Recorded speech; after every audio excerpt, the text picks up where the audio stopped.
Alright guys, back with it on Saturday night. It is 6 o'clock now. Just got back from a 4-mile run, I think, with my wife. It's kind of a short one, but it was probably one of the coolest runs I've been on in a very, very, very long time. We went down and ran in the park where the flood was that I had a video of early this year. That's the first time since, I think, July that we've been down there. They finally opened up a section of the park, and we went out and I'm not going to tell you where we went because I might get in trouble. I don't think anybody important watches this, but just in case. But anyway, it was really cool. We got to see parts of the Missouri River that actually, where the river changed course. It eroded out, a huge crater. We might take the camera down there tomorrow. I got to be kind of careful, but really cool stuff, man. I think as far as all the runs that we've gone on, you know, that's one of the coolest in a long time. But anyway, back on the car, got a little bit more paint stripping to do. I'm going to try and get epoxy on this tonight. We'll see if we can get that done. Morning guys, it is Sunday at 9:30 in the morning, and just hopped out in the garage. I was going to try to paint the chassis last night when I got home from eating dinner with my wife, and it was a no-go. Last thing I had to do last night, hang on, was put in these little jack doodads, and so I welded them in, and what I did, I really wanted to be able to mark these with the body on the chassis. There's a little indent right here, and I thought, I'll center it up. Well, I can't put the body on and take it back off, put it back on, take it back off. Don't have enough hands. So what I did was measure from the center line of this hole to the center line of here, and that was 4 inches on the car. Well, unfortunately, I picked the wrong hole. I picked the bottom one here, and it was the top one here. And down here, I have a much better situation where instead of the new pan hole, that's a factory hole. And I measured it, and I think this one's pretty well spot on. So then I welded the top one first. Ha! So then I measured from this edge to here to see if it matched. From here to here, well, this hole is off a considerable amount, this one, so I'm about half an inch off. So I have to take all my seam sealer back off here, and then cut the welds off and reposition this one. So I didn't want to make a bunch of noise last night at 10 o'clock. I thought, you know, if I'm spraying, that'll be no big deal. So anyway, I got to remove this and weld it back on in the right spot. And what I did here is I actually accidentally cut a piece of the chassis out way back when. This is almost 20 years ago. And it's not really that big of a deal, but I'm sitting here staring at it thinking, you know what? I can still fix this. So I'm going to take a bit of, oh man, no, I'm not going to take that chassis because it doesn't have that part. So I may have to go searching a little bit, find the right part, but I'm going to see if I can fix that. If I can, I will. If I can't, I won't. And I forgot to say this, Cecil, thanks for the tip on the wire brush and the extension. I don't know why I never thought of that, but I never did, and I used that little trick yesterday, and it worked like a charm. That's a great little tip. Alright, I didn't have the right part on that pan, which would have been the driver's side, so I cut off the passenger side, and that's this one. And it's just kind of a mirror image, right, of that one. So we'll cut it off somewhere along there, and we'll just make it fit. It shouldn't be that hard. So we'll get that in there, and that'll help me sleep at night.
better.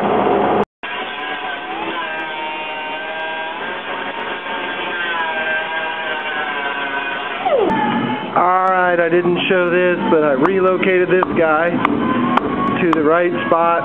That took a long time. But now we're correct.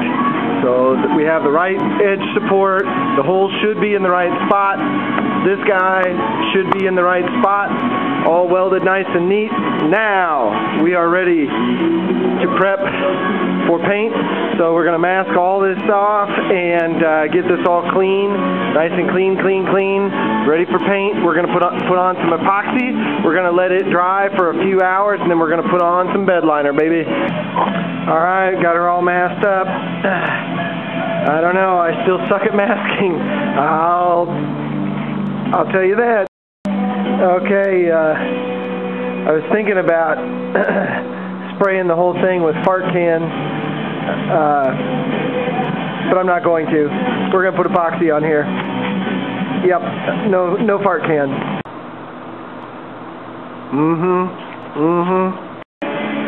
I wish I could spot this up for you guys. It looks really pretty in epoxy. There you go. I'd venture to say it looks much prettier than the 415 because it's got a little bit of satin to it, you know? The 415 is glossy. The deal is the cost of 415 and the cost of epoxy is about the same. So I'd go with the stuff with the hardener in it. If it was me again, save you some headache. So there you go. Okay, it is a little bit after 5, quarter after 5. I've let this stuff flash for 2.5 hours.